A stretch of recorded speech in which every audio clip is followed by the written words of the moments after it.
98.3 मिर्ची पर मैं हूँ आरजे प्रणीत। और यार जितनी भी इन्फो लाइफ में हो ना वो हमेशा कम ही होती है। और जैसे कि ये सोशल मीडिया आ गया ना, बहुत सारी इन्फो मिलती है लेकिन सही क्या गलत क्या हमें पता नहीं होता।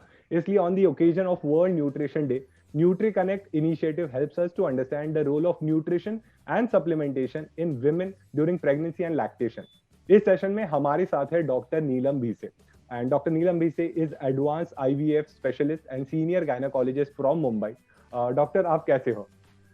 मैं ठीक हूँ Praneet, and it has been it's a lovely evening and I'm looking forward to your questions. So, doctor, we all know that there is a stage where we have to keep extra care about what a woman is consuming and in what quantities.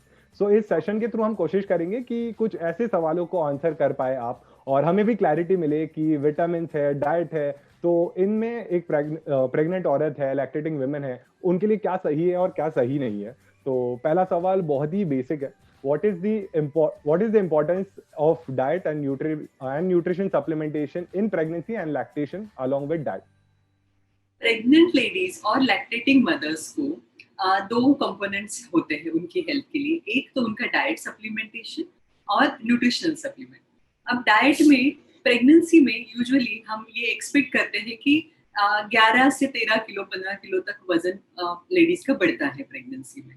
But जब अगर कोई lady का body mass index अगर पहले से ज्यादा है तो हम ये वेट गेन को थोड़ा कंट्रोल रखते हैं। जैसे 5 to 9 kg वेट गेन भी जिनका वेट ज्यादा है उनमें एडिक्वेट पकड़ा जाता है।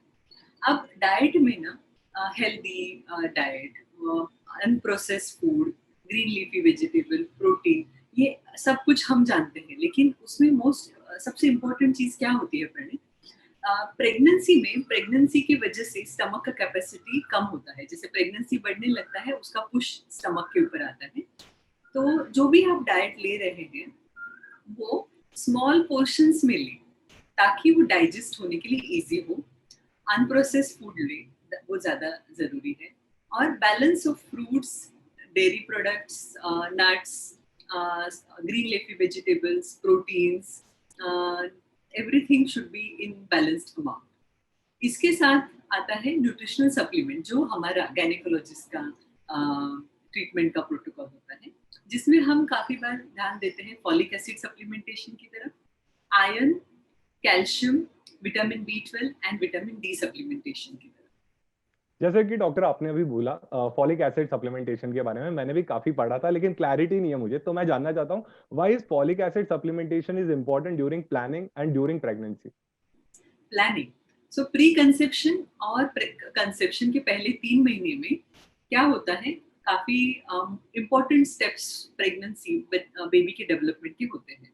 तो इसमें न्यूरोलॉजिकल डेवलपमेंट, जैसे हम nerve, spine and neurological development होती है, वो 9 से 10 हफ्ते तक हो जाती है। इसीलिए हम हमेशा फॉलिक एसिड ये डेवलपमेंट के लिए बहुत जरूरी होता है। इसलिए हम प्री कंसेप्शनली फॉलिक एसिड सप्लीमेंटेशन शुरू करते हैं ताकि बेबी का न्यूरोलॉजिकल डेवलपमेंट अच्छा हो सके। प्लस डॉक्टर आयरन की भी बहुत सारी बातें होती है, so I wanted to know when and how much iron should women take during pregnancy and lactation? हम अभी एनीमिया फ्री इंडिया की तरफ बढ़ना चाहते हैं। हर माता को एडिक्वेट आयरन सप्लीमेंटेशन मिले, इसके लिए काफी हम जन जागरण करने की कोशिश करते हैं। आयरन का प्रणीत रिक्वायरमेंट है, मिनिमम 1000 मिलीग्राम आयरन डिपॉजिटेड होना चाहिए। आयरन ये हीमोग्लोबिन डेवलपमेंट के लिए, ब्लड के लिए बहुत जरूरी है। तो आयरन का सप्लीमेंटेशन जरूरी है, जिसमें हम डाइट सप्लीमेंटेशन जैसे आयरन रिच फूड जो होता है, ग्रीन लीफी वेजिटेबल्स है, जो कुकिंग का मेथड से वो आयरन यूटेंसिल में कुकिंग करे, इसमें आयरन का सप्लीमेंटेशन ज्यादा डाइटरी रिच आयरन रिच लेना चाहिए। साथ में आयरन सप्लीमेंट जो आयरन के टैबलेट्स आते हैं वो सप्लीमेंट्स हम देते हैं। काफी बार लेडीज को आयरन टॉलरेट नहीं हो पाता है। जैसे आयरन का टैबलेट लेने के बाद काफी एसिडिटी, इनडाइजेशन, ये तकलीफें होती हैं। तो आयरन में बहुत बार आयरन के अलग अलग सॉल्ट्स होते हैं, जैसे हम आयरन का कंपोनेंट होते हैं तो वो सॉल्ट चेंज कर सकते हैं। और जिनको आयरन बिल्कुल टॉलरेट नहीं हो पा रहा है उन्हें हम इंजेक्टेबल आयरन, जैसे टैबलेट लेना सूट नहीं, इनटॉलरेंस हो रहा है, सूट नहीं कर रहा है, उनको हम इंजेक्शन, आयरन के इंजेक्शन देके भी उनकी आयरन की कमी पूरी कर सकते हैं। बट आयरन सप्लीमेंटेशन प्रेगनेंसी में बहुत जरूरी है, इसकी वजह से anaemia, blood loss, weakness, preterm delivery, ये सब रिस्क कम हो जाता है। प्लस डॉक्टर विटामिन B12 के बारे में भी बहुत बातें होती है, so is it possible to get vitamin B12 from food?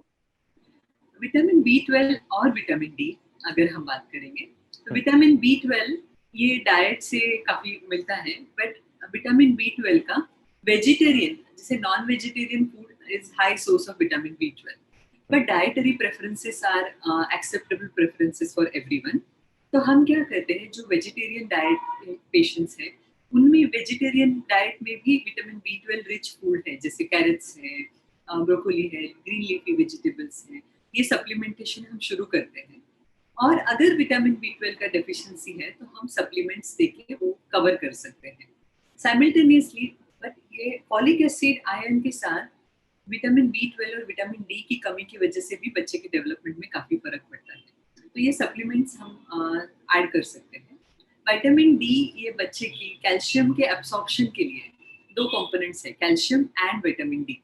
ये दोनों के एब्सॉर्प्शन के लिए एडिक्वेट विटामिन डी बॉडी में रहना जरूरी है, जिसमें नॉर्मली सन एक्सपोजर में अपना हमारा स्किन विटामिन डी प्रोड्यूस करता है, बट अर्बन सिटीज में सन एक्सपोजर की कमी की वजह से, वेदर की वजह से विटामिन डी सप्लीमेंटेशन प्रेगनेंसी में दिया जाता है। अब कैल्शियम ये साथ में देने वाली चीज है। अब कैल्शियम में हमेशा हर दिन कम से कम 1000 मिलीग्राम कैल्शियम हम सप्लीमेंटेशन में देते हैं। कैल्शियम के साथ 500 यूनिट्स ऑफ विटामिन डी भी सप्लीमेंटेशन में ऐड किया जाता है। और डॉक्टर जैसे आपने कैल्शियम की बात की, so what are the benefits of calcium for mother and child? Calcium जैसे मैंने आयरन के लिए आयरन की बात की, वैसे ही कैल्शियम भी बहुत जरूरी है। कैल्शियम बच्चे की डेवलपमेंट के लिए, स्केलेटन मसल के लिए, मदर की हेल्थ के लिए कैल्शियम सप्लीमेंटेशन बहुत जरूरी है।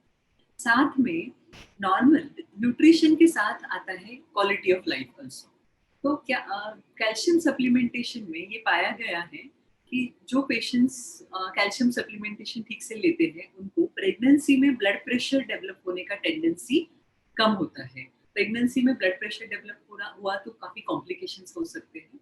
प्रॉपर अगर बॉडी में विटामिन डी और कैल्शियम की लेवल है तो बीपी बढ़ने के चांसेस थोड़े कम हो जाते हैं।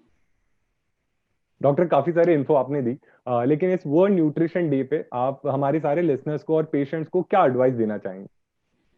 न्यूट्रिशन ये एक ऐसी कॉन्सेप्ट है जो हमें समझनी है। हमारे बॉडी को जो डाइट लोकल फूड अवेलेबल है, जो पैकेटेड प्रोसेस्ड प्रिजर्वेटिव एडेड नहीं है, वो फूड आप सही मात्रा में लीजिए। हेल्दी ब्रेकफास्ट आप कभी भी मील स्किप नहीं कीजिए। जंक फूड का इंटेक कम रखिए। Eat healthy, stay healthy. वाह, काफी सारी इन्फो आपने दी, लेकिन हाँ, जंक वाला पार्ट मैं डेफिनेटली ट्राई करूंगा मैं अपने डाइट से स्किप करने का। You can और have junk food in a minimum quantities, but not every day, right? ठीक है, चीट डे पे हम खाएंगे, लेकिन बाकी दिन हम बिल्कुल हेल्दी खाने की कोशिश करेंगे।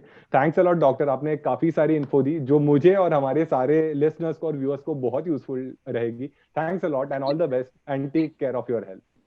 Thank you.